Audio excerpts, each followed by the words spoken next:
Sa pagbubukas ng pelikula, inilalarawan ang isang masigla at masayang pagtitipon ng pamilya. Makikitang nagkakasiyahan ng bawat isa habang sama-samang nag-i-enjoy sa kanilang pagsasama. Ang mga ngiti sa kanilang mga muka ay sumasalamin sa kaligayahan at tila wala silang iniisip na anumang problema o kakulangan sa buhay. Isang malakas na buhos ng ulan ang panandaliang nagpahinto sa kanilang pagdiriwar. Makalipas ang ilang sandali, humupa rin ito. Lumabas si Rebecca upang manigarilyo, bagay na sumasalamin sa kanyang kakaibang pag-uugali. Nang dumating ang naghatid ng yelo, bigla niyang naisip ang isang marahas na tagpo kung saan nagkaroon sila ng sagupaan sa loob ng truck. Kinabukasan, bumalik si Rebecca sa kanyang normal na buhay bilang may bahay at may-ari ng tindahan ng damit. Ilang araw matapos ang wedding celebration ng kanyang mga magulang, dumating ang kanyang ina na nagsabi na may bagong babae na naman ng kanyang ama. Pag-uwi ni Rebecca ng gabing iyon, tinawagan niya ang kanyang asawa na nasa opisina pa kasama ang sekretarya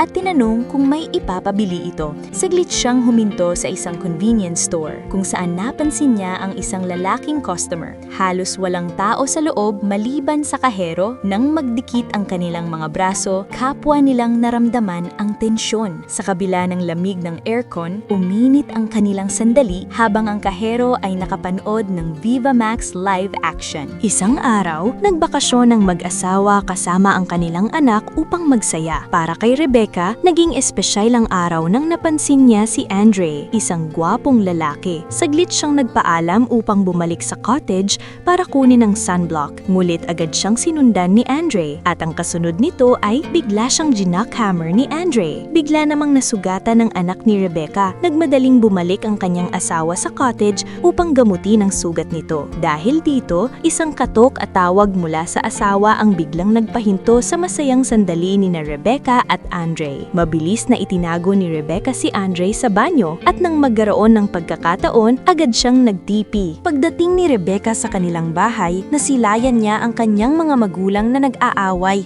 dahil sa pagtataksil ng kanyang ama at tila may pinagmanahan siya dito. Dahil linggo noon, inimbitahan siya ng kaibigan niyang lumabas sa isang bar. Sa gitna ng malakas na musika at kumikislap na ilaw, agad niyang napansin ang isang pamilyar na mukha, si Andre, na nagtatrabaho pala bilang DJ. Napatingin din si Andre sa kanya, kaya agad umalis si Rebecca upang umiwas. Sinubukan man siyang habulin ni Andre, hindi niya ito nakausap. Si Andre ay may kasintahan na nagngangalang Leia, ngunit tila ibang nararamdaman niya kay Rebecca. Parehong gumagamit ng ipinagbabawal na candy si Andre at ang kanyang kasintahan. Isang umaga, may nakuha sila mula sa isang lalaki at sa parking lot, napansin ni Andre ang asawa ni Rebecca na papasakay sa kanyang kotse. Agad niya itong hinabol, tila may masamang intensyon at sa isang iglap, nabangga niya ang kotse ng asawa ni Rebecca. Galit na galit, bumaba ang asawa ni Rebecca. Ngunit ayon sa plano, iniabot ni Andre ang kanyang calling card at nangakong sasagutin ang gastos sa pagpapagawa ng kotse. Nasa tamang pagkakataon ang lahat dahil pagdating niya sa bahay, naibigay ni kay Rebecca ang kanyang calling card kasabay ng balita tungkol sa nalalapit niyang flight patungong Korea para sa isang business trip kasama ang kanyang sekretarya. Habang namimili ng sapatos kasama ang kaibigan, muling napansin ni Rebecca ang kakaibang reaksyon sa kanyang sarili nang makita niya ang isang lalaki. Nagpaalam ang kaibigan upang mauna nang umuwi at nang maiwan siya mag-isa, lumapit ang lalaki upang magtanong tungkol sa sapatos. Ngunit nauwi ang kanilang usapan sa ibang bagay. Pansamantala ring isinara ang tindahan dahil may ibang bagay na susukatin si Rebecca. Isang araw, dahil wala ang kanyang asawa, siya na ang tumawag sa lalaki na nakabangga ng kotse. Sa kanyang gulat, si Andre pala ang nasa kabilang linya. Sa halip na makipag-usap agad, nagmadali siyang umalis. Dumating na ang araw ng pagbabalik ng asawa ni Rebecca mula sa Korea. Isang gabi, dumating si Rebecca sa bahay at nadatnan niyang kausap na ni Andre ang kanyang asawa tungkol sa kotse. Ngunit ang totoo, may lihim siyang layunin sa pagpunta roon. Maulan ng umagang iyon nang muling tumawag si Andre. Pilit na kinukumbinsi si Rebecca na makipagkita. Bagamat ayaw niya, napilit siyang pumayag dahil sa mga banta nito. Sumipot si Rebecca ayon sa napagkasunduan. Ngunit bago magsimula ang lahat, binigyan siya ni Andre ng ipinagbabawal na candy. Una, tumanggi siya. Ngunit kalaunan ay napilit din. Pagkatapos inumin ito, parang lumubog siya sa tubig at nawala wala sa sarili hanggang sa magising na lang siya kinabukasan. Halos isang araw siyang nawala, kaya't pag-uwi, tinanong siya ng kanyang asawa kung saan siya nagpunta. Marami siyang ibinigay na palusot, ngunit tila nahahalata ng kanyang asawa na hindi siya nagsasabi ng totoo. Isang araw, pumunta si Rebecca sa eskwelahan ng anak niya. Doon niya muling nakita si Andre na makulit. Naiinis siya kasi usapan nila dati, titigil na si Andre sa ginagawa niya. Pero sabi ni Andre, nandun lang siya para sa pamangkin niyang estudyante rin doon. Naisip ni Rebecca na baka mali lang ang pagkakaintindi niya, kaya nag-focus na lang siya sa anak niya. Pero maya-maya, nakita niya ulit si Andre sa malayo, nakangiti at kinukuhanan siya ng picture. Habang pauwi sa bahay, ramdam na ni Rebecca ang pagbabago. Ang dating mainit na asawa niya ay parang lumalayo na at nagiging malamig. Hindi niya maiwasang mag-overthink. Posible kayang may nalaman na ito tungkol sa tinatagong lihim niya. Sa gitna ng kanyang pagkabahala, palagi niyang kinakausap ang close niyang kaibigan, hoping na may mabuting payo para maibalik ang dating gaan ng kanilang samahan. Pero sa totoo lang, kahit anong effort niya, nandun pa rin ang takot na baka exposed na siya sa asawa. Isang gabi, sinundan ni Rebecca ang asawa niya papunta sa malaking kondo. Pagbukas ng pinto, nakita niya ang sekretarya at ang asawa niya ay humalik dito. Kitang-kita ni Rebecca ang lahat mula sa hindi kalayuan. Sobrang sakit ng naramdaman niya.